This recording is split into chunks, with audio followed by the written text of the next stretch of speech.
Les tocards sont de retour. Oh, les tocards de Madrid ont encore fait du n'importe quoi. Salut les amis, j'espère que vous allez bien. Mais quelle belle soirée.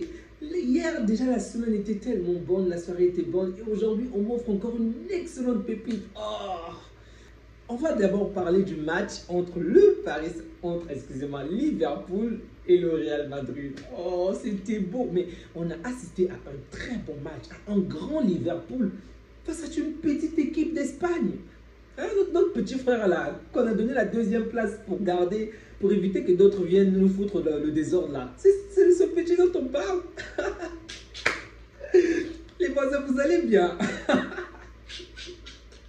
Non mais sérieusement, Liverpool est peut-être la meilleure équipe en Europe, on va dire, de manière assez pragmatique, c'est la meilleure équipe en Europe en ce moment et bravo à Liverpool.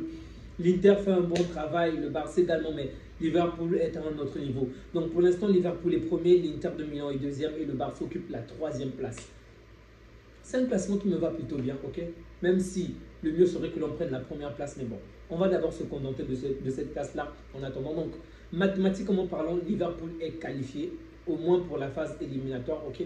Donc, dans le sens où, avec 15 points au minimum, donc le pire des cas, donc même si Liverpool venait à perdre les 3 matchs restants, ce qui est peu probable, Liverpool va au moins participer aux éliminatoires, ok? Mais s'il parvient bien évidemment à gagner, donc ils vont certainement garder cette première place-là.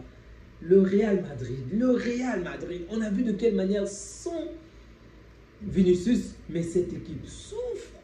Quel manque d'efficacité offensive, quel manque de créativité devant.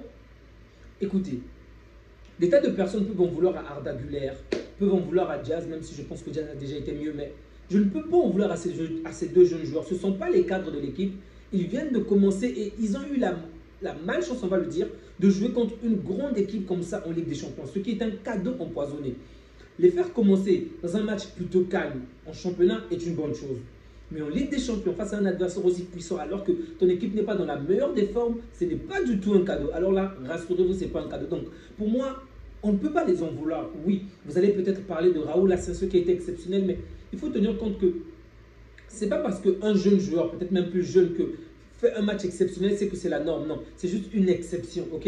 En gros, en général, un jeune joueur ne devrait pas faire ce genre de performance. Il y a peut-être des jeunes joueurs exceptionnels comme des Koubarsi, des Yamal par-ci par-là qui font la différence, mais ce n'est pas la norme. La norme, ce serait de voir un jeune joueur se battre avec ses armes, autant qu'il peut en tout cas. Donc, je ne peux vraiment pas en vouloir à Arda Güler. Je ne peux vraiment, même s'il n'a pas été bon, je précise, je ne peux pas en vouloir à Diaz, même s'il a déjà été mieux que Arda. De l'autre côté, Mais Mbappé, il a fallu attendre plus d'une heure de jeu pour te voir faire quelque chose, un semblant de quelque chose, sans oublier qu'il crée le danger dès le départ avec sa perte de balle. Mais Mbappé n'est pas à la hauteur. Sincèrement, il n'est pas à la hauteur. Désolé les amis. Vinicius est absent. On t'a laissé le côté gauche. Vas-y, serre-toi. Cette équipe est à toi. Et on voit de quelle manière il n'est pas à la hauteur. Vous savez de quelle manière je porte ce joueur dans mon cœur? Je veux vraiment qu'il réussisse, même s'il porte un maillot que je n'aime pas. J'aurais vraiment souhaité qu'il marque au moins ce penalty-là ou qu'il fasse la différence de son côté, même si le Real devait perdre, ok? Mais pour l'instant, il n'est vraiment pas à la hauteur. Donc, peut-être que Cyril Lebon pourrait l'aider à se calmer. Je ne sais pas ce qu'il vit en secret, je ne sais pas ce qu'il vit personnellement. Mais il est évident qu'il n'a pas le niveau en ce moment pour être le garant de cette équipe. Il n'a pas le niveau pour être le super buteur de cette équipe. Vraiment pas. Il a du mal à marquer. Il a du mal à faire la différence par lui-même. On a vu de quelle manière le jeune Conor Bradley, je crois, l'a tué tout le match. Il n'a pas pu. Un jeune de 20 ans, 21 ans je crois. Conor Bradley l'a éteint. Mais Konaté n'est pas gentil. Konaté, tu joues contre... En face de toi, tu as tes collègues de l'équipe de France, mais il les massacre. C'est comme s'il ne les connaissait pas. Konaté, pauvre. La mauvaise nouvelle, c'est qu'il sort sur blessure à la fin du match. J'espère pour lui qu'il va rapidement se rétablir. Pas contre City, bien évidemment, mais qu'il sera rapidement de retour. Donc, Mbappé n'a pas été à la hauteur à mon goût. Bellingham a essayé des choses, mais pas aussi à la hauteur. Moins bon que Mbappé, ok, déjà meilleur que Mbappé, mais pour moi, c'est un grand joueur et vous savez de quelle manière il a fait la différence la saison dernière. Donc, cette saison encore, Bellingham également n'était pas à la hauteur. Modric, c'est difficile à en vouloir à Modric parce que on sait tous que c'est un joueur talentueux. Mais est-ce que Modric devrait jouer dans un match avec une intensité pareille, sérieusement, que vous soyez fan du Real ou pas? Est-ce que Modric devrait jouer autant de temps, je précise, jouer 10, 15, 20, même peut-être 45 minutes, ok. Mais autant de temps dans un match pareil, pas à mon goût en tout cas, parce qu'il est certes talentueux, il est très bon, mais à la limite, faites-le entrer après. Je sais pas moi, lorsque l'adversaire sera un tout petit peu épuisé. C'est vrai qu'il y a énormément de blessures réelles, ce que je peux comprendre, mais pour moi, Modric ne peut pas tenir pendant pendant une heure de jeu par exemple. Du coup, moi, en tout cas, moi, j'aurais souhaité qu'on le fasse entrer vers la fin, ok? Qu'on laisse peut-être d'autres joueurs au milieu du terrain, mais il faut aussi également le dire, en ce moment, les choix sont quand même assez limités, donc c'est quand même difficile à en vouloir à Ancelotti avec ces changements-là. Kamavinga, Kamavinga. En fait, Kamavinga et Rodrigo, ce sont des joueurs que j'aime tant, même s'ils sont dans des équipes adverses, ok? Kamavinga me fait tellement plaisir, c'est un joueur que j'apprécie bien, ok? Et il a fait un bon match encore une fois. Il était partout, il défendait partout, il était tellement fort. Le mec, j'ai l'impression qu'on l'a mis 17 poumons, il ne s'épuise pas, waouh, il est talentueux. J'ai l'impression même que, pour moi en tout cas, perdre Kamavinga sur blessure est plus drastique et plus grave que perdre ce match. Vraiment. Le Real peut encore se battre avec Atalanta, peut se battre avec Brest, avec Stuttgart également, mais Kamavinga, c'est une valeur sûre en fait. Et le perdre sur blessure, c'est vraiment une très mauvaise nouvelle pour le Real. Mais bref, il a fait un bon match, malheureusement pour lui, il est sorti sur blessure. J'espère que lui également, il va rapidement se rétablir. En défense, bon, la ligne défensive, pour moi, elle est de loin peut-être la moins dégueulasse, ok? On a quand même vu des choses assez bonnes de la part de Rudiger. Asensio, comme je l'ai dit au départ, Raoul Asensio est top, jeune joueur, mais très bon, très fort. Ce qui n'est pas très courant de voir les jeunes du Real sortir ce genre de niveau. En tout cas, bravo à Vasquez, à Raoul, excusez-moi, Asensio, il était très bon.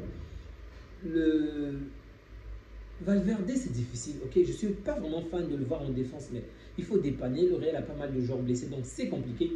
Valverde à cette place-là. Mendy, ok, Mendy, pour moi, il n'est pas à la hauteur. Sincèrement, Mendy n'est pas à la hauteur.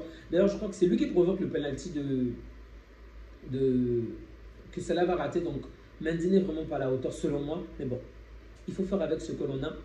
Mbappé, comme je l'ai dit, il manque d'efficacité. Et vous savez certainement qu'il a raté également un penalty. Donc, dans ce match, les deux joueurs ont raté les penaltys. D'un côté, Salah, c'était très mal tiré de la part de Salah. Mbappé encore, je peux comprendre, c'était pas très fort, mais au moins c'était cadré. C'est le gardien adverse qui réalise un excellent exploit. Donc, malheureusement, Mbappé a raté.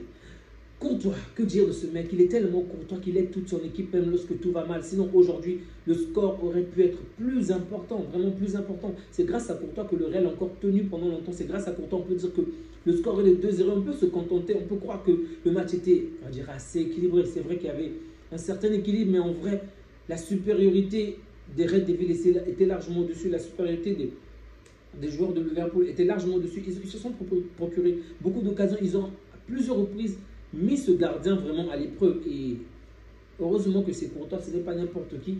Il a fait des arrêts décisifs qui a vraiment maintenu son équipe pendant très longtemps. Mais sur les deux buts, on ne peut vraiment pas l'en vouloir. Il a fait le match qu'il faut. Pour moi, il a bien joué. Je ne peux pas en vouloir à Courtois. Vraiment, je ne trouve pas une occasion où il n'a pas été à la hauteur aujourd'hui. Passons à l'équipe de Liverpool. Vraiment, que dire?